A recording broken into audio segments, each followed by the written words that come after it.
నేర్చుకోండి, లక్షల్లో సంపాదించండి. Quality thought Madhapur, Ameerpet, USA.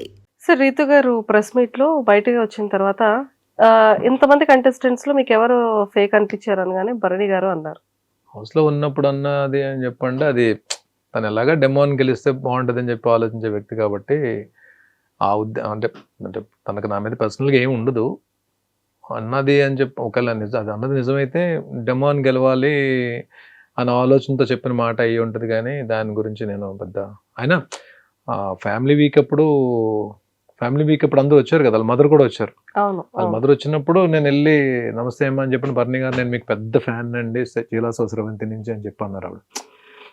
ఆవిడ అంత బాగా మనల్ని రిసీవ్ చేసుకుని అంత రెస్పెక్ట్తో మాట్లాడినప్పుడు రీతుది ఏమన్నా అలాంటివి మాట్లాడినా సరే మనం దాన్ని పెద్ద పట్టించుకోవాల్సిన అవసరం లేదు. బట్ రీతు పర్సనల్గా ఏమి ఉండదని నేను చెప్పి అనుకున్నాను. నాకైతే తన మీద పర్సనల్గా ఏమీ లేదు. తను ఒక హౌస్ లో ఉన్నంతసేపు కంటెస్టెంట్గా చూశాను.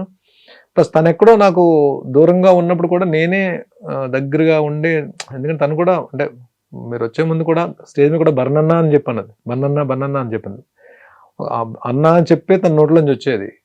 అలాంటప్పుడు తను అంటే ఏం మాట్లాడినా తన గురించి పెద్దగా మనం అన్న అని పిలిచిన అమ్మాయి గురించి మనం ఎందుకంటే తను ఏమైనా మాట్లాడినా తెలియకైనా మాట్లాడినా మనం దాని గురించి సీరియస్గా తీసుకోవాల్సిన అవసరం లేదు.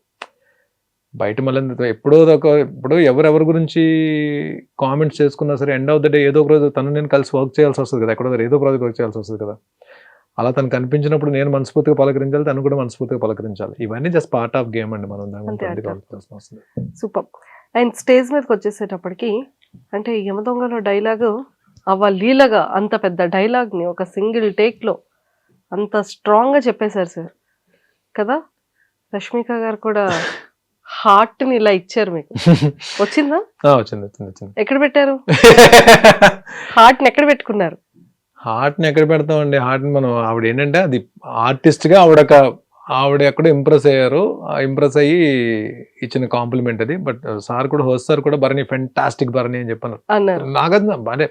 నాగ్ సార్ చాలా ఈ స్కిట్స్ చేస్తున్నప్పుడు చాలా సార్లు నాగ్ సార్ నన్ను కాంప్లిమెంట్స్ ఇచ్చారు. లక్కీగా మంచి స్కిట్స్ పడ్డాయి.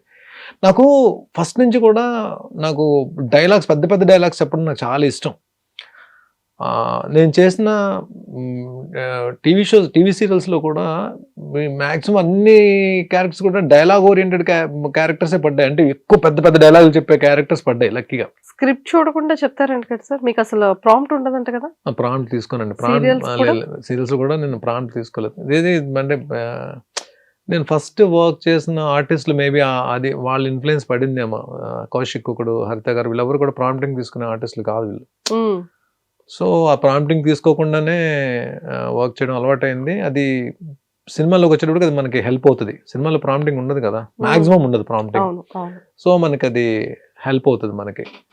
సో అదే అలాగే నేను ఆ డైలాగ్ అప్పటికప్పుడు అనుకుని చెప్పిన డైలాగ్. బట్ అది అప్పటికీ నాకు ఎక్కడో చిన్న డిసాటిస్ఫాక్షన్ ఉంది. అంటే ఆ ఫ్లో అన్నది ఎక్కడో చిన్నది మిస్ అయింది అనిపించింది నాకు. బట్ అంటే ఇంకొంచెం టైం దొరికితే ఇంకొంచెం బాగా కమాండబుల్గా చెప్తాను. కానీ ఆ ఎండ్ నాకు నచ్చింది. ఎండ్ రియాక్షన్ అయితే నాకు నచ్చింది. డైలాగ్స్ అయితే బాగానే చెప్తాను అని అనుకుంటున్నా. అది వర్కౌట్ అయింది అక్కడ. సూపర్. అది చాలా చాలా బాగుంది. అండ్ అందరూ ఇంప్రెస్డ్ అయ్యారు. అండ్ వీకెండ్లో కూడా కాస్ట్యూమ్స్ అదరగొట్టేశారు. నాకు హౌస్లోకి వెళ్ళిన తర్వాత బయట నుంచి ఏం సపోర్ట్ ఉందో నాకు తెలియదండి నిజంగానే. సందీప్ అని నాకు తమ్ముళ్ళలాగా, నాకు వైజాగ్. సో ఆ తమ్ముడు ఒక 2 తమ్ముళ్ళు పరిచయం చేశాడు.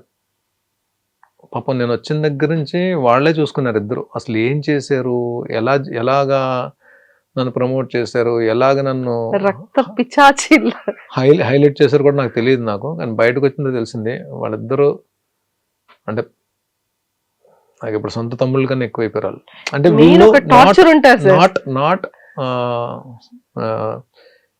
నవీన్ గానీ రామ్కి, నవీన్ అండ్ రామ్కి సందీప్ పరిచయం చేసిన ఇద్దరు. నాకు బిగ్ బాస్ హౌస్ లోంచి బయటకు వచ్చిన ఇప్పుడు ఏమైపోద్ది, ఇప్పుడు ఓకే సందీప్ ఇద్దరిని అప్పచెప్పాడు నాకు, వీళ్ళిద్దరి మీద బాధ్యత పెట్టాను. వీళ్ళు ఏం చేశారో తీసి పక్కన పెడితే తమ్ముళ్ళలాగా నాకు వర్క్ చేసి పెట్టారు. సో వీళ్ళిద్దరూ ఏం చేశారు పక్కన పెడితే బిగ్ బాస్ నుంచి బయటకు వచ్చిన తర్వాత సరే థ్యాంక్ యూ సో మచ్ అని చెప్పి ఒక మాట చెప్పేసి మళ్ళీ ఎప్పుడైనా కలుద్దాము సందీప్తో మాట్లాడదాం అని చెప్పి అనుకునే క్యారెక్టర్లు కాదు వాళ్ళిద్దరు. వాళ్ళిద్దరు సొంత తమ్ముళ్ళు కన్నా ఎక్కువైపోయారు నాకు ఇప్పుడు. అంటే బిగ్ బాస్ అని తీసి పక్కన పెడితే ఇప్పుడు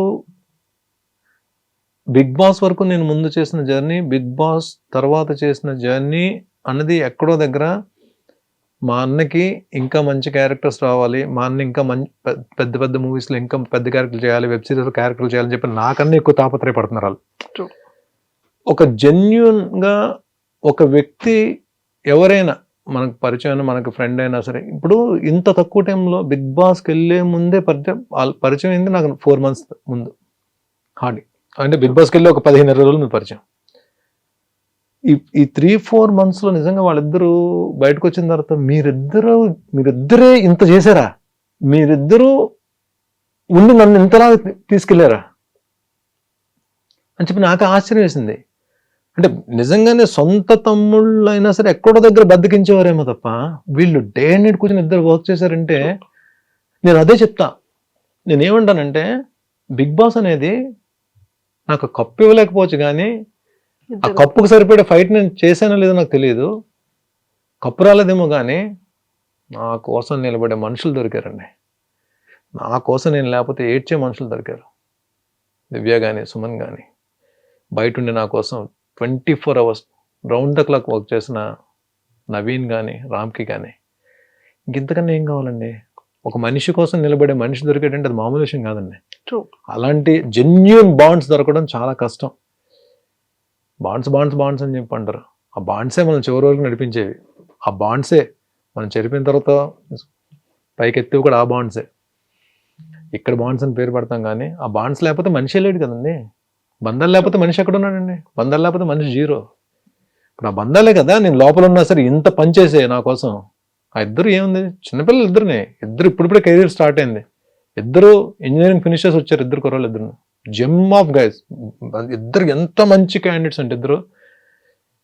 అసలు అంతే, ఒక్కొక్కసారి మనం కొన్ని ప్లాన్ చేసుకోం, అవి జరిగిపోతుంటే మనకి అంటే ఆత్మీయులు అయిపోతారు. మనం చూడండి, ఇప్పుడు నాగబాబు గారు స్టేజ్ మీదకి వచ్చినప్పుడు ఆయన హౌస్లో ఉన్నాను నేను, ఆయన ఫ్యామిలీ వీక్లోకి వచ్చి బర్నీ నా ఆత్మీయుడు, నా తమ్ముడు అని చెప్పి అన్నారు. హౌస్లో ఉండడం వల్లనే కదా అంత నేషనల్ టెలివిజన్లో అంత ప్లాట్ఫామ్ ఉంది. ఆయన వచ్చి ఆ మాట అంటే నాకేంటి అంటే ప్రపంచానికి బర్నీ ఏంటో చెప్పారు, నాకు బర్నీ ఇదని చెప్పి. అలాగే వీళ్ళు నేను బయటకు వచ్చిన తర్వాత రేపొద్దున్న వీళ్ళు నా కోసం ఎంత నిలబడినప్పుడు వాళ్ళ కోసం నేను నిలబడిపోతే వేర్ ఇస్ ద క్యారెక్టర్ ఉంది. True, it's not about life, it's in the reality show also. మనిషి కోసం మనిషి నిలబడడం అనేది లైఫ్లోనే రియాలిటీ షోలోనే జరుగుతుందండి. అది happens.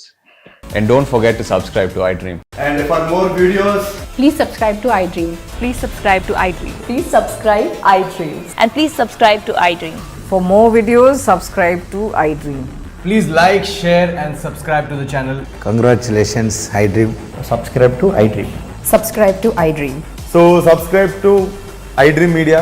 iDream ki iDream team andarki huge congratulations. Please subscribe iDream Media. Please subscribe to iDream. Subscribe iDream. Please subscribe to iDream.